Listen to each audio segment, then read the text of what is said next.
বন্ধুসকল সঁচাকৈ আৰম্ভ হ'ব নেকি 10ম আৰু দ্বাদশ শ্ৰেণীৰ ক্লাছসমূহ যদি এই বিষয়ে আপুনি সম্পূৰ্ণ তথ্য জানিব বিচাৰিছে তেনেহ'লে ভিডিঅ'খন শেষলৈকে চাই থাকিব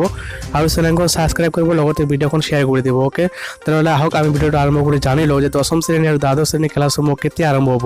ডক্টৰ হিমন্ত বিশ্ব শৰ্মাই কি কৈছিল গোটেইখিনি তথ্য মই এইখন ভিডিঅ'ত দেখুৱাই দি আছোঁ যদি মোৰ ভিডিঅ'খন ভাল লাগে মোৰ চেনেলখন নিশ্চয় ছাবস্ক্ৰাইব কৰিব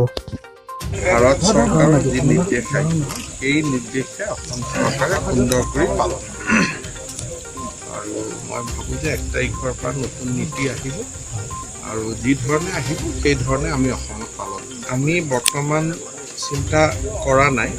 কিন্তু অকণমান পৰিকল্পনা ধৰণৰ মূৰত আছে কিন্তু বহুত বেছি চিন্তা এইকাৰণে কৰা নাই কাৰণ ভাৰত চৰকাৰে যদি সম্পূৰ্ণ বাধা দিয়ে তেতিয়াতো আমি চিন্তা কৰিও লাভ নহ'ব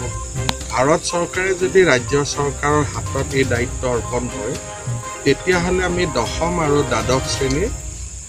অলপ ওচৰৰ হ'লেও ক্লাছ আৰম্ভ কৰাৰ আমি চিন্তা কৰিম কিন্তু ভাৰত চৰকাৰে যদি কয় যে নহয় একেবাৰে নহ'ব তেতিয়াহ'লে তো চিন্তা কৰি লাভ নহ'ব